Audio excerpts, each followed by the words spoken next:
सो good morning everybody, myself Acharya Vishwanath. आज आपसे patterns पे बात करूंगा जे यूनिट की एवरेज वैल्यूज पे, एवरेज और आरएमएस पे। तो आइए स्टार्ट करते हैं। कई बार क्वेश्चन आता है जैसे ऑल्टरनेटिंग करंट का हम एक अगर टॉपिक उठाएं तो इसमें एक का कॉन्सेप्ट आता है एवरेज वैल्यू ऑफ करंट। तो करंट का एवरेज वैल्यू होता है integration I D T T1 to T2 divided by T2 minus T1, और आरएमएस का कॉन्सेप्ट होता है integration root of integration I square D T T1 to T2 by T2 minus T1।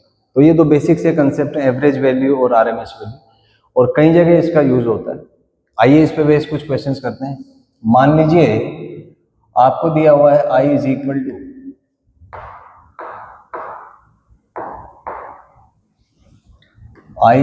To I naught sine omega T plus 5 मान लेते हैं। एक general function मान लिया is equal to I naught sine omega T plus 5। तो यहां से अगर मैं इसका एवरेज वैल्यू कैलकुलेट करूं तो ये आ जाएगा integration of I naught sine omega T plus 5। ये मान लीजिए एक टाइम पीरियड में हम कैलकुलेट करते हैं डिवाइडेड बाई टी माइनस 0, यहां से आ जाएगा। फर्दर इसको सॉल्व करें तो ये आएगा I average is equals to I naught common आ जाएगा, integration of sine of omega T plus 5 divided by t. ये 0 से आपका कैपिटल टी तक आ जाएगा। यहां से अगर आप कैलकुलेट करेंगे तो साइन का जो इंटीग्रेशन है वो होता है minus cos omega T plus 5 divided by omega, और ये टी तो यहाँ पे है ही, और लिमिट आप डाल दीजिए इसमें 0 से टी। इसको कैलकुलेट करेंगे तो आई एवरेज आपका आ जाएगा आई नॉट बाई ओमेगा टी। इसको माइनस है तो ये लिमिट चेंज हो जाएगा, तो ये आएगा आपका 1 minus cos of omega T plus 5। तो लिमिट ये माइनस है तो लिमिट यहाँ से 0 ऊपर और टी नीचे आ जाएगा। तो अपर लिमिट पे सॉरी इसका वैल्यू 1 नहीं cos 5 होगा। टी को 0 रखेंगे तो दैट विल बी cos 5। अब यहाँ पे कंसेप्ट है कि ओमेगा टी जो है इसका प्रोडक्ट होगा आपका 2 पाई, क्योंकि टी होता है 2 पाई बाई ओमेगा। तो अगर ये 2 पाई बाई ओमेगा है तो जी आई एवरेज यहाँ से आपका आ जाएगा आई नॉट बाई ओमेगा टी। ये हो गया आपका cos 5 minus cos of 2 pi plus 5, और ये दोनों आप जानते हैं cos है पीरियोडिक होगा तो 2 पाई प्लस 5 मीन्स cos 5 हो जाएगा। तो यहाँ से आपका एवरेज वैल्यू 0 आ जाएगा। This is how we can done. Second function अगर यहाँ पे cos ओमेगा टी होता I is equal to I naught cos omega T plus 5, तो इसका भी अगर आप एवरेज कैलकुलेट करते हैं ये एवरेज भी आपका 0 आता है। जबकि यहाँ पे है कि अगर होता I is equals to I square I naught, ये साइन स्क्वायर आप कर दीजिए साइन स्क्वायर ओमेगा टी, तो इसका आप एवरेज करेंगे तो ये एवरेज आपका यहां से हाफ आ जाएगा, आई नॉट बाई 2 आ जाता है। तो ये सारे कुछ स्टैंडर्ड कॉन्सेप्ट्स हैं जो यूज करके अपन इस पे क्वेश्चंस बना सकते हैं। तो आपने देखा अगर साइन और कोस का फंक्शन है तो उसका एवरेज 0 होता है, और स्क्वायर है तो उसका हाफ होता है। आइए इस पे बेस्ड कुछ क्वेश्चंस ट्राई करेंगे। तो मान लीजिए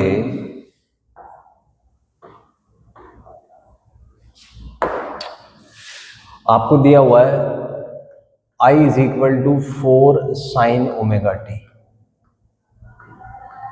तो इसका जो एवरेज वैल्यू है वो भी आपका 0 आ जाएगा। नेक्स्ट क्वेश्चन अगर है आपका I is equal to 3 cos omega t, इसको भी आप कैलकुलेट करेंगे यूजिंग द सेम फंडा, ये भी 0 आ जाएगा।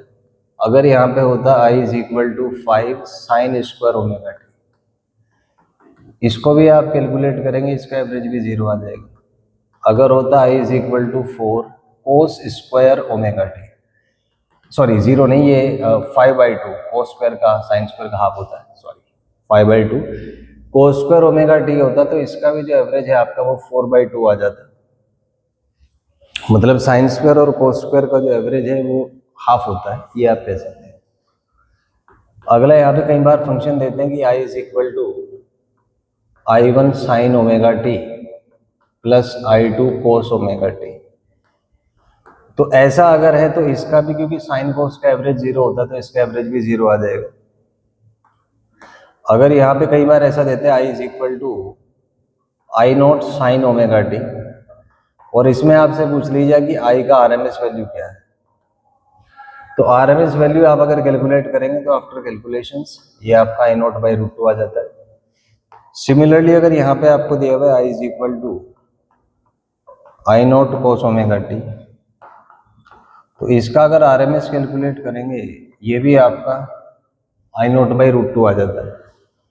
अच्छा, कई बार इसमें ना आपको ऐसे देंगे फंक्शन की I is equal to I one sine omega T plus I two cos omega t, और आपसे पूछेंगे कि इसका आरएमएस वैल्यू क्या होगा, तो इसका आरएमएस वैल्यू होगा root under I one square plus I two square by 2। यहाँ से आप देख सकते हैं कई बार इस पे बेस्ड मैनिपुलेशंस होते हैं कि आई आपको दे दिया मान लीजिए I one sine omega T plus I two, तो इसका जो एवरेज होता है वो आएगा आपका root under I one square by 2 plus I two square. मतलब अगर साइन है तो उसका एवरेज का आप मल्टीप्लाई कर देंगे, वहां से आप कैलकुलेशंस कर सकते हैं। So these were the various questions based on manipulation of finding RMS values or the average values, and we concluded that if function is of the form sin omega t plus phi or cos omega t plus phi, average is 0 and RMS is 1 by root 2. Square अगर है, if equation is of the form I is I naught sin square omega t or cos square omega t, average value reduces to 1 by 2. And the integrated application, if we have I is equals to I1 sin omega t plus I2 cos omega t, average is 0 and RMS is root under I1 square plus I2 square by 2. So you just decode the patterns. There is a pattern involved in every event, every calculation.